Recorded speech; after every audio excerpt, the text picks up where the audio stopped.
précédemment dans Faute Découverte. Après le Teddy Bluebeck, Sangoku, non, quelque chose compte. J'avais entendu un bruit étrange venant de l'extérieur. Que vais-je découvrir? Vous saurez plus en regardant cet épisode. Bon, je sais pas ce que c'est que ce bruit, je vais aller voir à l'extérieur et je vous tiens au courant. À tout de suite.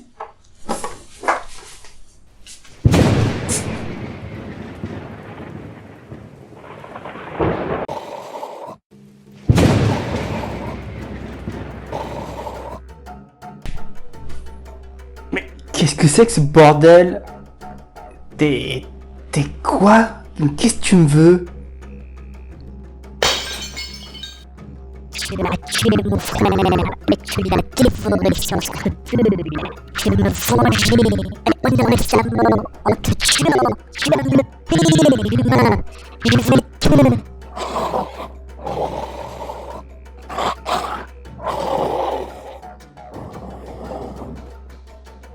Mais qu'est-ce qu'il raconte? Je comprends pas, c'est que des bruits de grognement.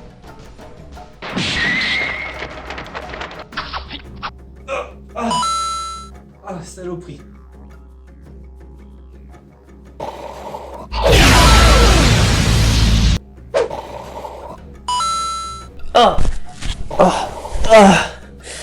Il est vachement fort.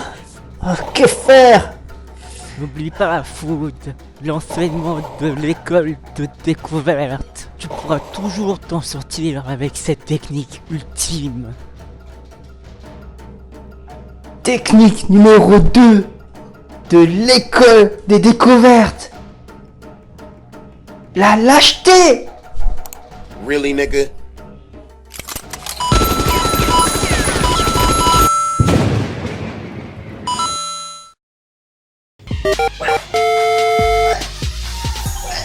Chouette, encore un sac. Qu'est-ce qu'il contient cette fois-ci?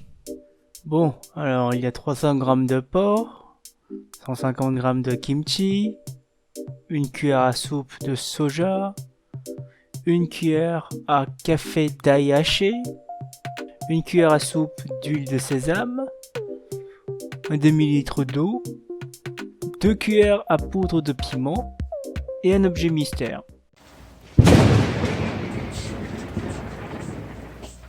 Ouf.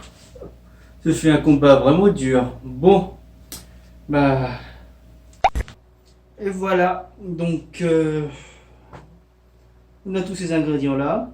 Maintenant, c'est de réfléchir qu'est-ce qu'on pourrait faire. Ah, je sais. On va pouvoir faire du kimchi jjigae.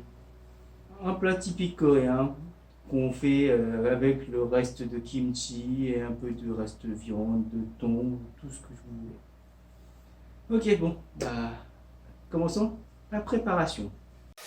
Ajoutez de l'huile dans une poêle, attendre qu'il chauffe et ajouter l'ail haché qu'on va faire frire. Lorsque vous sentez la bonne odeur de l'ail frit, ajoutez la poitrine de porc. Mélangez le tout.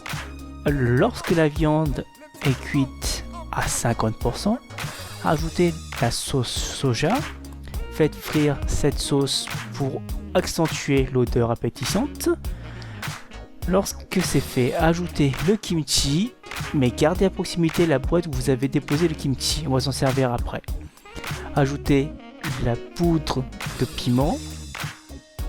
Il faut que le piment soit légèrement brûlé, je dis légèrement, pas cramé. Ajoutez l'huile de sésame pour renforcer au final l'odeur appétissante en plus. Et versez l'eau dans la boîte dans laquelle le kimchi a été stocké et versez cette eau dans la poêle. Vous fermez donc la poêle avec un couvercle et vous le laissez bouillir pendant 5 à 10 minutes. Le kimchi jjigae est prêt. Regardez-moi cette couleur, cette texture, ça donne déjà envie. Allez, nous allons le mettre dans un autre conteneur et nous allons commencer la dégustation.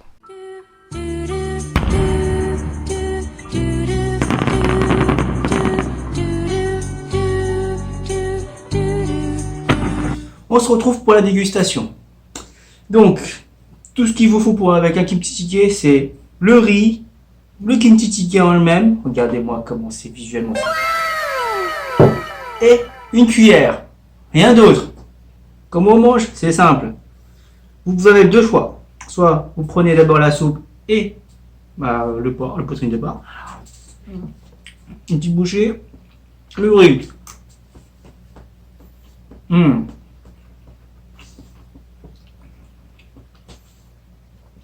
Ou le classique.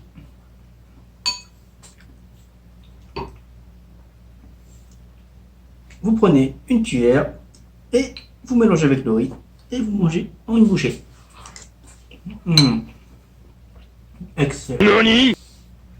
C'est excellent. Si vous avez la chance d'aller en Corée du Sud, vous allez voir que pendant l'été, généralement, les Coréens mangent beaucoup de plats épicés, que ce soit une soupe, de la viande ou autre aliment. Pourquoi? Parce qu'ils pensent aussi que ça fait baisser la colère, le stress et autres comportements dérangeants. Bon. Soit, mais moi je mange parce que c'est bon. Pour ceux qui aiment boire de l'alcool pendant un repas, c'est un plat, le kimchi jjigae, qui s'accompagne très très bien avec l'alcool. Donc si vous êtes fan de plats épicés et que vous buvez beaucoup pendant un repas, ça c'est le petit truc idéal. Je vous le conseille. Ah, c'était bon. Merci d'avoir regardé jusqu'à la fin. N'oubliez pas de vous abonner et de vous liker ma vidéo et de laisser un commentaire. Ça me servirait beaucoup. Je vous dis à la semaine prochaine.